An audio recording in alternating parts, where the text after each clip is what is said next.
Today, we become legends. It's been a couple of updates and a ton of meta shifts since my last entry in this series, so I thought it was about time to give it an update. Here are the top 3 gods for every role to carry your games with in patch OB4. As always, this list is a combination of my own experience in Obsidian plus ranked, pick ban rates in elite level ranked games, and other players' opinions on the meta that I respect. Which, shameless plug, if you want to watch me play in high-end ranked, you can check out my Twitch and gameplay channel, both of which I'll link down below. If you're looking for purely my own opinion on the meta, be sure to subscribe here as well, as I'll probably put out a full tier list at some point soon, which is basically just my own thoughts with no other influence. But without further ado, let's jump in with our first role, the junglers. So first up in the jungle we have Hercules, who's been dominating in the role for a good while and remains strong. They took 10 base damage off of his 1 and 2, which did basically nothing. He's still incredible in the jungle right now. Hybrid builds are still good. If anything, they got even better in OB4 due to the percent pen nerfs and Void Shield being literally the same pen as Titan's Bane with way better base stats. Bruiser jungles are still great, and Herc is one of, if not the best bruiser jungler there is. He's got CC, he's got burst damage, he's got decent survivability with a hybrid build on his 3. His early game clear is pretty bad, but his early game ganks are really good due to his passive giving a ton of free strength. Herc is still a monster jungler in OB4. Next up is another jungler that can go bruiser very effectively, and that's Fenrir. Yes, I think Fenrir is still a top jungler. Of course, he has counters, gods that can easily interrupt and fight into his 3 early game will do well. Magi's being added certainly nerfs his ultimate quite a bit, but he still has amazing damage, and the way you build him right now with the attack speed hybrid build means he doesn't really rely on brutalize as much as you'd think, because he can just shred you down with autos if you cancel it. He's also really good at farming supports early on, which is a surprisingly effective strategy in ranked. A lot of the good supports right now have no CC immune ults, and even Talisman has a 3-minute cooldown compared to your 90-second cooldown ult. So just ulting the enemy support on cooldown and making them go 0-5 in the first 10 minutes can work really well, as it's hard to recover from and shuts down their big game frontline completely until solo lanes start rotating in, due to the support fearing to step up against you, which gives you a lot of map pressure. Of course, Fenrir can be played outside of the jungle as well, in support or even solo, but jungle is where he's played the most by far, so here's where he'll be for the list. And my final jungler is another familiar face, that being Hunbaz. Yes, he's taken substantial nerfs, and yes, he's nowhere near as strong as he was on release, but given he was in contention for the most overpowered release ever in Smite 2, being not quite as good as that is just fine. Bats is still really good, and I've actually been running him non-aspect lately to good success. You can still run the aspect and build a bit more bruiser with Stone of Binding and play more of a facilitator and fight starter. That still works well, but I personally have been finding more success going non-aspect and building mostly or full damage with this guy. He hits so hard, and his 2 movement options allow him to just engage with the 3, also cancel into 1 and jump back out and take 50 to 60% of health off of a backliner with very little counterplay. And of course, if you feel the situation is right, you can go all in instead and just dump the ult. Speaking of course, Fear No Evil is great in Smite 2 with the 1 relic system making beads harder to justify. Yes, you can blink this on reaction, but that's a 4-minute cooldown compared to a 1-minute cooldown for bats, assuming it has some CDR. Same thing with Talisman. It's a great counter and should be built every game against bats, but it's a 3-minute cooldown compared to 1 minute, and won't always be there to stop this ultimate. And if you can't stop it, it can win entire fights on its own when used to its fullest. Bats is still great in my opinion, but not the uncontested best jungler in the game anymore. Honorable mention goes to Aladdin, who I think is still good, but the nerfs have hit him pretty hard, and people are learning how to counter him a bit better, so I don't think he's quite a top 3 jungler anymore, and not as good as the 3 listed here, but he's absolutely still strong and more than playable right now. Next up, we have the mid laners, where my first one is a new face, that being Aspect Sol. Her new aspect that takes away the auto attack benefits in favor of giving her a massive percent in boost and percent ability damage boost is crazy good with a full intelligence build from mid right now. This pick only got better with OB4's addition of Nimble Ring, which converts intelligence to attack speed and basic attack damage, allowing Aspect Sol to still have some relevant auto damage and tower shred in the late game alongside her crazy ability burst. Aspect Sol does have a pretty slow early game, which is the key weakness of this pick. You will get out cleared and out pressured in a lot of mid matchups until you get some items online, but once you can clear effectively and start hitting some item power spikes, this pick comes online, and late game full build is probably the single most valuable god to have on your team in the entire game. That percent intelligence boost just gets better and better the more items you have, and even boosts your stacking intelligence potions if the match goes hyper late game. A simple 2 into poly basic attack and easily 80% of squishy late game with this pick. Drop your ult and then it's a straight one-shot. She can be a little unsafe if enemies are properly capitalizing due to the 3-second wind-up of her immunity, but if they don't kill you in those 3 seconds, they're in for a very bad time,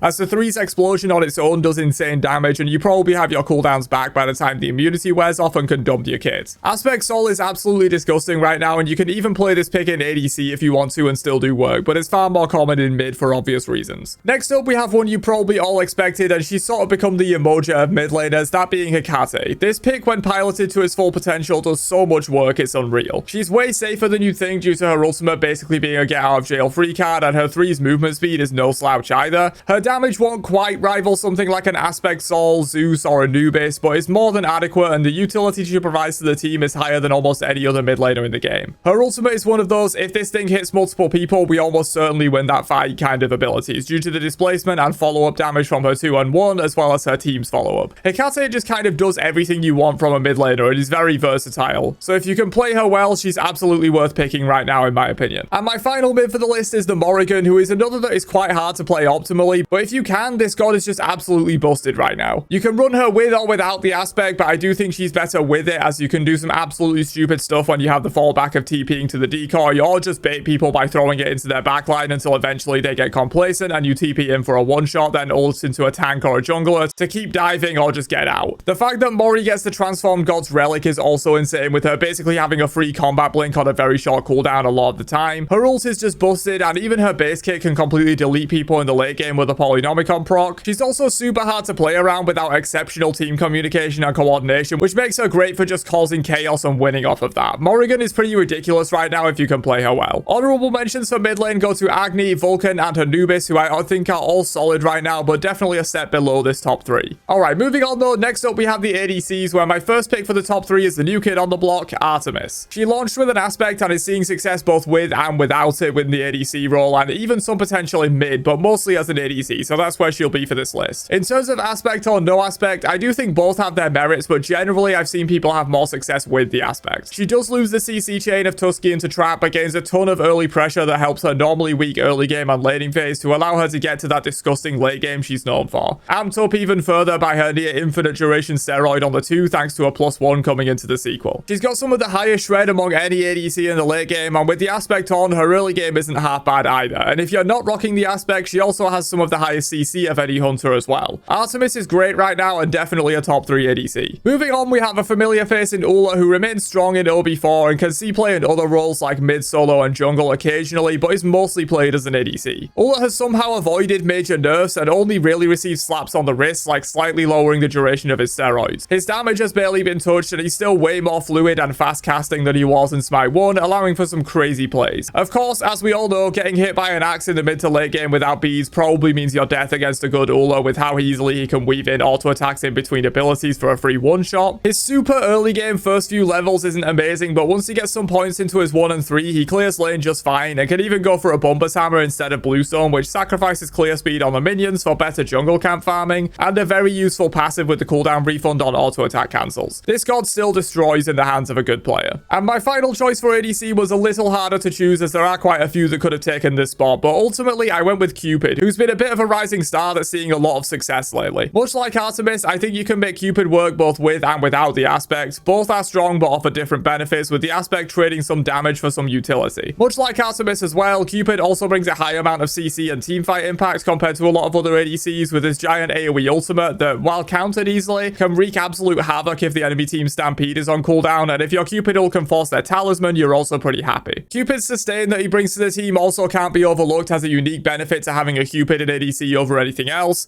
It helps out a ton on longer sieges or objective plays to keep your team topped up. He generally won't be making huge burst heal plays that save his team, but the sustain provided by Cupid, even more so with the aspect on, is very valuable to the team. And of course, he still does ADC things in terms of just left click holding W and shredding your team in the late game. Honorable mentions for the ADC role go to Rama and Medusa, who are absolutely strong right now and can work, but don't quite match up to the top 3 in my opinion. Moving on to the other duo lane role though, next up we have support, and my first pick will probably be no surprise to anyone, that being Yamoja. Yeah, she's here again. I'll just go through the usual spiel of saying that she's very hard to play optimally due to proper Omi management and proper ultimate placement and timing, but if you can play this god well, she does things no other support can do due to her complete lack of cooldowns on basic abilities. She's got CC, she's got sustain and peel through heals and shields, she can engage the fight and then separate it to isolate out a few key enemies with her ultimate. And in the early to mid game, she can actually just solo damage dealers with the ridiculous damage output of her 1 when cast several times in quick succession. She even has good lane pressure in duo for the early levels for that same reason. She can clear faster than basically any other support, but of course you do have to manage your Omi and make sure you have some left for follow-up and that kind of stuff. As always, you need to be good with her, but if you are, Umoja is one of the top supports in the game right now. Aphrodite is next up, who despite receiving a fairly significant nerf recently, is still doing very well in top level ranks, being banned often and having a high win rate when she does get through. Aphro is a very different kind of support that lacks much in the way of frontlining and engaging for the team, but makes up for that in spades with her ability to pocket and keep an ally alive through almost anything. An Aphro linked to a hypercarry jungler or ADC in the late game is just so incredibly hard to deal with, and her beads and Aegis for 2 people on a 60-second cooldown late game with some CDR is just incredible in the one relic system of Smite 2. The meta is also exceptionally bursty right now, and when people die in 2 to 3 seconds, being able to become immune for 2 seconds is insanely valuable. She offers a very different approach to support gameplay, but Aphrodite is absolutely a top contender in the role right now. And my final pick for support is Sobek, who's been consistently fighting for a top spot in the role basically since its release, and I think he's absolutely a solid choice right now and one of the premier frontline supports you can go for, especially if you're not confident on your Umoja. His pluck is deadly, his execute is even more so, and having built-in anti-heal is very valuable in the meta right now. With an absolute ton of healing and self-sustain going around, just look at the other top 3 supports for evidence of that, and even more when we take a look at the solo laners for the list. Sobek just does almost everything you want from support right now really well, and is absolutely a top pick in my eyes. Honorable mentions for support go to Ymir and general damage dealer supports. Ymir is solid and a good counter pick to have in your back pocket versus certain matchups, and I would be remiss not to mention high damage supports as they've somewhat taken over high level ranked right now, such as Agni, Morrigan, Thor with Aspect, and others. However, I think for the vast majority of players, you're still better off with a more traditional support, which is why these kind of picks don't make the actual list. It's more so an artifact of very high level ranked players identifying that tanks die so quickly late game that you may as well just go a damage dealer, but in most ranks, the coordination and skill isn't really there to completely new tanks as quickly, so for most of you watching, you're still better off with a traditional tank support in my view. But speaking of tanks, let's move on to the final role for the video, the solo laners, where a similar infestation of damage dealers has hit high level ranks, but once again, I will be mostly recommending tanks and bruisers for the reasons I just talked about. First up is the new kid on the block, Achilles, who can absolutely find solid success in the jungle with a more damage heavy bruiser build, but I personally have seen him do better in solo lane so far. In jungle, you run the Aspect, but I wouldn't recommend running it in solo as you lose a lot of survivability from not gaining the protections and CCR from his 2. Tanks got some love recently with the percent pen nerfs and tower nerfs, so I do think they're in a slightly better spot now, albeit still not super tanky in the late game. Early and mid game though, Achilles can seem unkillable due to the free stats he gets from his 2 and passive, and with the 2 also providing solid healing alongside Phoenix Shield. He does okay in lane, he won't be dominating most matchups, but he can hold his own for the most part, and mid to late game, the execute can be very handy to have. If you're looking for a solid tank solo laner to use right now, Achilles is one of the better ones to choose in my opinion. Next up, we have Aspect Thor, who absolutely exploded onto the scene this patch with the tanky attack speed build using items like Berserker Shield and Kin Size to shred people down, similar to an Amaterasu, Bellona, or Fenrir, with the healing in tow thanks to his Aspect. It is worth noting that I also think Aspect Thor is genuinely support viable, so if you want to try that, I think that can work too. But he's better utilized as a solo laner in my opinion. The healing from the Aspect is just absolutely insane, and his clear in lane isn't half bad either thanks to having consistent Thunderstruck lightning. You can even go Golden Blade on him if you want extra clear and just clearing with auto attacks and saving abilities for fighting, which I think works really well too. This pick is insanely strong in the laning phase and basically won't lose any matchups aside from maybe Bellona and Chak, and it does solid work in the mid to late game as well. If you haven't given Aspect Thor solo a try yet, I highly recommend it. It's super strong at the moment. And my final solo for the list is another auto attacker, that being Amaterasu, who despite some fairly heavy nerfs still remains pretty strong at the moment. She has fallen off a little bit, but she still does absolutely insane damage with some items like Braggies and Kin Size in her build, and she does really well in lane, with a similar exception to Aspect Thor in that she doesn't like playing into Bellona and Chak due to their anti-auto attack mechanics. Outside of those two though, she does very well in lane, and mid to late game she can output damage numbers almost on par with ADCs while remaining somewhat tanky and highly mobile with a big CC teamfight ultimate to boot. Much like Achilles, Amaterasu is also a plenty viable jungler due to her insane damage output, so if you want to play her there, that's absolutely worth doing as well in my opinion. But I don't like to put the same god in multiple roles for the list just to keep some variety, so solo lane is where she'll reside for now. Honorable mentions for solo go to Hades, who I think is still pretty solid in my opinion, as well as Bellona, who does really well into Thor and Amaterasu and just wins lane really hard in most matchups, and the obligatory full damage solo lane I mentioned, as they can work really well too. But for most players, I do think you're still better going off for a tank or bruiser in the role right now. But that's it for the top 3 gods for every role in in patch OB4. Let me know your own thoughts down below. Were there any picks that are strong that I missed here, or am I overrating certain things?